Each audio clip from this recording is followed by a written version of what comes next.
कितना बड़ा खतरा आज के इंटरनेट की दुनिया में है। क्राइम शुरू ही उस समय हो गया जैसे आपने इंटरनेट से कनेक्ट हुए। अब आप जब इतना ज्यादा किसी जगह पर समय व्यतीत करोगे तो क्रिमिनल भी आपको वहीं मिलेगा। वो सोशल मीडिया के थ्रू आ रहा है, वो इंटरनेट के थ्रू आ रहा है, वो वेबसाइट के थ्रू आ रहा है, वो फोन कॉल के थ्रू आ रहा है। तो हम कह रहे हैं साइबर क्राइम है।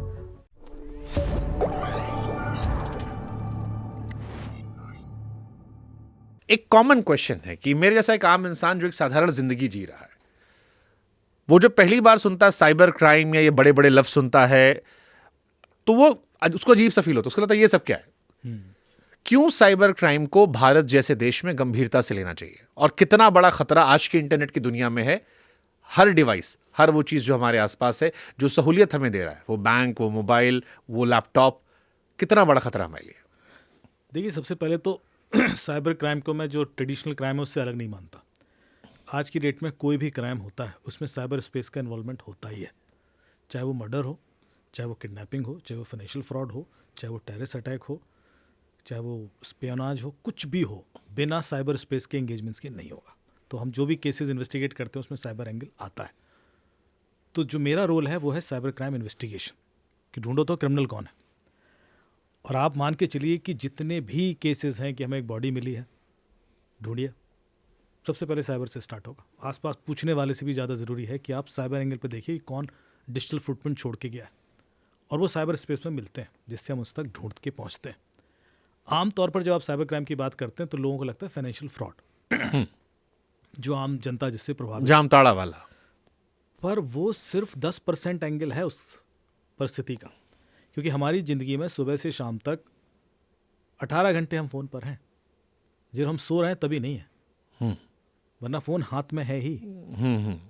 एक देश में यदि सोशल मीडिया बंद किया तो सरकार पलट दी उन्होंने, और लोग जिंदा जला दिए। इस हद तक एग्रेशन आ गया। सोचिए कि हवा पानी से भी ज़्यादा ज़रूरी है आज की डेट में सोशल मीडिया और इंटरनेट। अब आप जब इतना ज़्यादा किसी जगह पर समय व्यतीत करोगे तो क्रिमिनल भी आपको वहीं मिलेगा। आपको रियल वर्ल्ड में आप इंटरेक्ट कर कहाँ रहे हो। अब चूंकि वो सोशल मीडिया के थ्रू आ रहा है, वो इंटरनेट के थ्रू आ रहा है, वो वेबसाइट के थ्रू आ रहा है, वो फ़ोन कॉल के थ्रू आ रहा है, तो हम कह रहे हैं वो साइबर क्राइम है। पर वो बेसिकली तो आपको हार्म करने आ रहा है, चाहे वो पैसे का हो, चाहे वो रेपुटेशन का हो, चाहे वो किसी तरीके से नुकसान पहुंचाए। क्राइम शुरू ही उस समय हो गया जैसे आपने इंटरनेट से कनेक्ट हुए। क्योंकि जैसे आप इंटरनेट पर कनेक्ट होते हो आपकी चीज़ें एक्सपोज होना शुरू हो जाती, और वहाँ से क्रिमिनल आपके बारे में आइडिया लेकर आपके खिलाफ अटैक वेक्टर तैयार करता है। तो इस वजह से साइबर क्राइम सीरियसली लेना बहुत ज़रूरी है। जितना हम ज़्यादा समय व्यतीत करेंगे उतना हमारे लिए रिस्क बढ़ता चला जाता है। मैंने श्री प्रकाश शुक्ला मर्डर केस को जब सुना था तो यूपीएसटीएफ ने कहा था कि हमने फ़ोन के जरिए उसे ट्रैक किया था और फिर ठोक दिया था। अतीक अहमद का जो लड़का था जिसे झांसी में एनकाउंटर हुआ, उसमें जब हमने एक्सपर्ट्स के साथ इंटरव्यूज़ किए तो उन्होंने कहा कि नेटफ्लिक्स को उसने लॉगिन किया था उससे हमें जहाँ से ट्रैक हुआ और फिर वहाँ से उसका एनकाउंटर हो गया। इसी से रिलेट करके आप कह रहे हो कि हर अपराधी को आप साइबर, आप बिल्कुल, जैसे कि मैं इसी एंगल में एग्जांपल दूं कि एक कॉल आता था मुझे एक किसी व्यक्ति का, और वो कॉल करके बोलते थे कि अमित जी, रूही अब इस दुनिया में नहीं रही, और काट देते थे। तो 2-3 बार जब कॉल आया तो मुझे समझ नहीं आया कि ऐसा कौन है, कोई प्रैंक तो नहीं। मैंने कॉल बैक किया, मैंने कहा सर क्या प्रॉब्लम है। बोले नहीं, आपको सिर्फ ये बताना था कि रूही अब इस दुनिया में नहीं है। तुमने कौन रूही? और उसके बाद बंदा रोने लगा। बोला रूही मेरी बेटी थी, 15 साल की थी, और उसने सुसाइड, पुलिस कहती है कि उसने सुसाइड किया, और मुझे कोई कारण समझ में नहीं आता कि 15 साल का कोई बच्चा सुसाइड क्यों करेगा। तो मैंने कहा बताइए मेरे से क्या मदद चाहते हैं। बोले आप उसे बस बता दो कारण क्या है। और यही केस, एग्जैक्टली यही केस अभी मुझे एक देहरादून से भी आया, पर मैं उसका जिक्र इसलिए नहीं करना चाहता क्योंकि बिल्कुल है और मैं नहीं चाहता कि लिंक करें लोग। तो मैंने कहा ठीक है, आप मैं थाने में बात करता हूँ। मैंने ऐसे से बात की, मैंने कहा साहब क्या प्रॉब्लम है। बोले नहीं, सुसाइड नोट है, उसमें लिखा है कि वो सुसाइड कर रही है। तो मैंने कहा ठीक है, फिर भी आप मुझे तसल्ली के लिए लैपटॉप मोबाइल फ़ोन भेज दीजिए, मैं इन्वेस्टिगेट करता हूँ, देखता हूँ क्या कारण। उन्होंने लैपटॉप मोबाइल फ़ोन भेजे, मैंने सारा डेटा एनालाइज किया, मुझे कुछ ऐसा नहीं मिला। फिर मैंने मोबाइल फ़ोन में डिलीटेड डेटा रिकवर किया। जब डिलीटेड डेटा रिकवर करते हैं तो आपको कुछ चैट सरफेस पे आ जाती हैं, जिसमें मुझे दिखाई दिया कि कोई नागेश करके लड़का है जिसके संग कुछ चैट हुई है, फ्रेंडली है, बहुत कोई ऐसी सस्पिशियस नहीं है, पर लगा कि ये क्लोज है। उस नागेश का मैंने सोशल मीडिया निकाला। फिर मैंने सोशल मीडिया पे इस लड़की का भी एनालाइज़ किया कि कितना एक्टिव थी क्या थी, तो बड़ा पॉजिटिव सी लड़की थी। फिर इसके क्लोजेस्ट फ्रेंड निकाले, उनसे बातचीत शुरू की। नागेश का जब हमने सोशल मीडिया देखा तो पता पड़ा वो फेक है, क्योंकि उसके जो फ्रेंड सर्कल हैं वो इंडिया के बाहर है मोस्टली, और लोकेशन वो यहाँ दिखा रहा है अपनी। तो फिर हमने उसके आईपी एड्रेसेस निकलवाए जो वीपीएन निकले, फ़ोन नंबर का केवाईसी निकलवाया तो वो भी फ्रॉड निकला, किसी उड़ीसा के किसान के नाम पे था। और यहाँ चीज़ें ट्विस्ट होना शुरू हुई कि मतलब गड़बड़ा है। और जो नागेश का प्रोफाइल है वो 17 साल के लड़के का, 17 ईयर्स ओल्ड किड।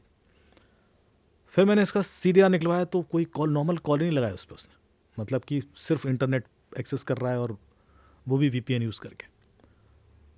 तो हम लोग ऑलमोस्ट ब्लॉक हो चुके थे। तब मैंने जब IPDR उसका निकलवाया, करीब 3 महीने का IPDR निकलवाया। आपको पता है एक दिन का मैं आपका IPDR निकलवाऊँ, IPDR internet protocol details record, जैसे आप CDR होता है ना, कॉल डेटा रिकॉर्ड्स, कि आप किसको कॉल लगा रहे हो, कितनी देर कॉल की, कब कॉल की, ड्यूरेशन क्या था, लोकेशन क्या थी, इसको बोलते हैं हम कॉल डेटा रिकॉर्ड्स। लेकिन ये तब बनता है जब आप नॉर्मल कॉल लगाते हो। जब आप इंटरनेट कॉल लगा रहे हो और व्हाट्सएप कॉल लगा रहे हो और इंटरनेट एक्सेस कर रहे हो, उस समय आपका IPDR रिकॉर्ड्स बनते हैं, उसको बोलते हैं IP डिटेल्स रिकॉर्ड। तो ऑपरेटर से आप वो भी मांग सकते हो। यदि मैं आपके दिन भर का IPDR निकालूं, जैसे कोई व्यक्ति जो बहुत एक्टिव है इंटरनेट पर, तो 30 से 40 हज़ार रिकॉर्ड निकलेंगे। अब यदि मैं 1 महीने का निकाल रहा हूँ तो आप समझ सकते हो कितने सारे रिकॉर्ड हैं। उसमें एनालाइज करना बंदे का पैटर्न कि ये कौन हो सकता है और कहाँ होगा, ये साइबर क्राइम इन्वेस्टिगेशन। तो मैं एनालाइज करता जा रहा था, अचानक मेरा एक लिंक पर दिमाग अटका। वो था डोमिनोज की वेबसाइट। मैंने कहा ऐसा मतलब ऐसा डोमिनोज पिज़्ज़ा खाया है। मैंने तड़ से वो जो टाइम और डेट था उसके बेस पर डोमिनोज को रिक्वेस्ट भेजी कि इस टाइम पर, इस डेट को, इस नंबर से डोमिनोज का ऑर्डर हो सकता है, क्योंकि वो एक्सेस हुआ वेबसाइट। क्या हुआ था ऑर्डर, और यदि हुआ था तो फिर डिलीवर कहाँ हुआ था। तो उन्होंने बता दिया हाँ हुआ था, डिलीवरी एड्रेस दे दिया। पुलिस ने वहाँ रेड डाली हैदराबाद में। 53 साल का एक बंदा मिला उस जगह पे, जिसने 17 साल के लड़के का प्रोफाइल बना के 15-16 लड़कियों को ट्रैप कर रखा था। तो आप साइबर स्पेस में, और जब ये केस मैंने सुनाया रेडियो पर, जब मेरा शो आता था, मेरे पास कम से कम 15-16 रिक्वेस्ट आई उसके बाद कि मेरा बच्चा है वो ट्रेन से कट गया, मुझे नहीं पता कि वो क्यों इसने ऐसा किया। मेरा बच्चा है घर छोड़ के भाग गया, मुझे नहीं पता क्यों ऐसा किया। केसेस पे केसेस आ जा रहे थे और मैं सोच रहा था कि एक की भी FIR नहीं है, एक की भी नहीं थी। तो आमतौर पर जो ये इतना बड़ा मैनेस है जिसको हम इग्नोर किए जा रहे हैं, और this has become such a big thing now. आप दिल्ली में देख लेना, आपको कितने मिसिंग किड्स के केस मिल जाएंगे जो टीनेज किड हैं या जो इस एज ग्रुप में है, और इसमें बहुत बड़ा रोल है। बट इस कहानी में सुसाइड का लॉजिक क्या था? सुसाइड क्यों किया उसने, और लेटर कैसे आया फिर वो? ये जो बंदा था, ये इसने लड़की के संग दोस्ती की पहले, कई बार कुछ ऐसा भी हुआ कि फाइनेंशियल ट्रांजेक्शन्स भी करवाए उसने। हाँ, उसकी जो फीस के लिए उसने क्रेडिट कार्ड यूज़ किया था, वो भी हमें ट्रैप हुआ था, क्योंकि वो उससे कुछ खरीदारी हुई थी, तो वो भी हमें एक फुटप्रिंट मिल गया था। फिर ये उस सिटी में ट्रैवल किया बंदा, और उसने उस लड़की को बुलाया होटल में, और उस दौरान कुछ ऐसा हुआ जिससे कि लड़की इतना डर गई और उसने एक कदम उठाया, and she could not share with her parents also. अब हमें बाकी डिटेल्स तो नहीं मिले क्योंकि हमारा काम वहाँ ख़त्म हो जाता है, लेकिन मैं कह रहा हूँ कि इस तरह के केसेस लगातार हो रहे हैं। हम इस केस को बोलते हैं साइबर ग्रूमिंग का केस। सबसे ज़्यादा लंदन में या UK में होते हैं इस तरह के केसेस। वहाँ ये बहुत नोन तरह का क्राइम है साइबर ग्रूमिंग, जिसके लिए बहुत एफर्ट लगाए जा रहे हैं कि बच्चे ना ट्रैप हों। एक पाकिस्तानी गैंग पकड़ा हुआ था जिसने कम से कम 55-56 लड़कियों को ट्रैप किया हुआ था, और फिर इतना बड़ा इशू बन गया पूरे UK में कि स्कूलों में और उसमें अवेयरनेस कैंपेन्स चलने लगे। तो ऑनलाइन सोशल मीडिया के थ्रू दोस्ती करके इम्पर्सनेटेड प्रोफाइल से, जिसमें किसी और की आइडेंटिटी आप यूज़ कर रहे हैं, ट्रस्ट बिल्ड करके किसी को इस हद तक इंगेज कर लेना कि आप उस बच्चे को गायब ही कर दें।